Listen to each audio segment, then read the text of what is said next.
Hello everyone. हमारे दिमाग में कभी न कभी एक ख्याल तो आता है, क्या होगा अगर दुनिया ख़त्म हो जाए।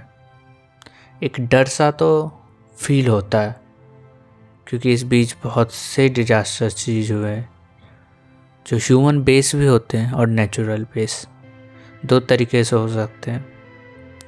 आज हम टॉपिक पे हैं कि नेचुरल बेस, ह्यूमन बेस भी देखेंगे कभी, मगर आज हम जानेंगे ऐसे कुछ तरीके जिससे हो सकता है कि कभी हमारी दुनिया ख़त्म हो जाए।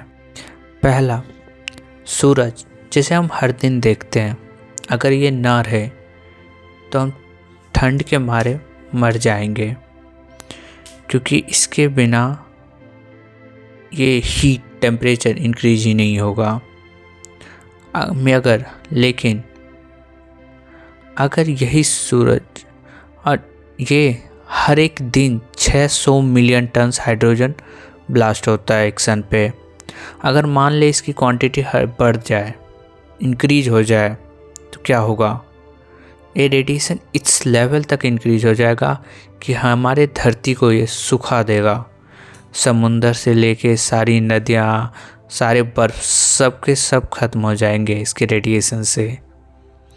मगर अगर ये और भी धीरे धीरे बढ़ते चला जाए तो एक वक्त ऐसा आएगा कि ये धरती जो हमारी घूम रही है एक सर्कुलर पाथ में ड्यू टू ग्रेविटेशन, जो हमारे धरती और सन दोनों के होते हैं, और इसके साइज बढ़ने से ये हमें धीरे धीरे एक बार गुरुत्वाकर्षण से खींचना शुरू कर देगा अपने अंदर।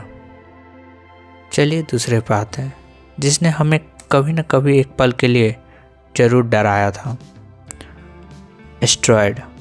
अगर कई बार हम सुनते हैं कि एस्टेरॉयड इस साल इस टाइम पे गिरने वाला है, हुआ तो नहीं है, बस चलते हैं बात करते हैं। अगर गिरा, मान लीजिए एक एस्टेरॉयड जिसकी साइज, हम एक बड़ा सा साइज अगर एक समुंदर में गिरा तो ये इतना हीट प्रोड्यूस करेगा 49 डिग्री सेल्सियस, और इससे पूरी इन्वायरमेंट चेंज हो जाएगा।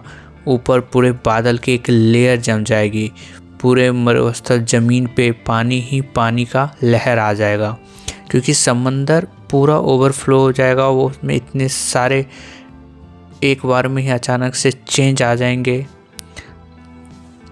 कि कुछ भी हो सकता है। चलिए तीसरे पे आते हैं।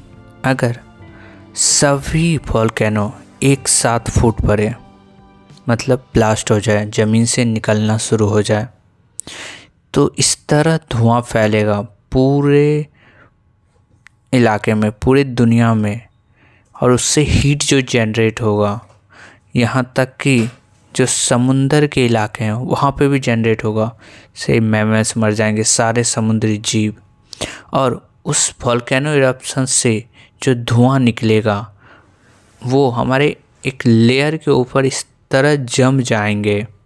एक तो हीट की वजह से पूरा टेम्परेचर बढ़ जाएगा, और ऊपर में एयर के धीरे धीरे वो एयर जो ऊपर हवा में स्ट्रेटोस्फेयर के लेयर पे अगर जम गया तो धीरे धीरे सूरज की रोशनी आने बंद हो जाएगी, और उससे पूरे दुनिया में बर्फ़ जम जाएगा। क्योंकि हम लोग एक चीज़ था, जब पहली बार डायनासोर का ख़त्म हुआ था तो उन्होंने, एस्टेरॉयड ने उतना नहीं मारा जितना उस ठंड ने मार दिया, और गर्मी ने नहीं आने से सारे के सारे डायनासोर्स मारे गए थे बर्फ़ के मारे। चलते हैं अगले पे। मान ले कि अगर एक नया सूरज प्रतीत हो जाए हमारे सोलर सिस्टम में, क्योंकि एक जुपिटर ग्रह जो हमारे सारे ग्रह से बहुत बड़ा है, दुगुना तिगुना, और उनके एटमॉस्फेयर में वो सारे गैसेस हैं जो हमारे सन के चारों तरफ है। एक दिन वो गैसेस मिक्सअप होके अगर वो एक सूरज का रूप ले ले तो उसकी, और वो हमारे सारे सन के सोलर सिस्टम से हमारी जो दूरी है वो जुपिटर से नहीं है, तो वो हमें उससे जो ब्लास्ट होगा और उससे जो ग्रेविटेशन वो खींचेगा, वो हमारे सारे ग्रेविटेशन रोटेशन को चेंज कर देगा और धीरे धीरे सारे के सारे जितने भी ग्लोब हैं, द्वीप हैं, वो सब उसकी तरफ खींचे चले आएंगे। या तो वो खुद में संभाल लेंगे या तो उसके फोर्स से हमारा धरती एक स्पेस में चला जाएगा, ग्रेविटेशन फोर्स से बाहर निकल जाएगा और एक नया जीवन का खोज में। और उससे इतनी ठंड पैदा होगी क्योंकि हम सूरज से बाहर निकल चुके होंगे, हमारी पूरी धरती बर्फ़ से जम चुकी होगी और द लाइफ विल डेड। आगे के एपिसोड के लिए लाइक एंड सब्सक्राइब।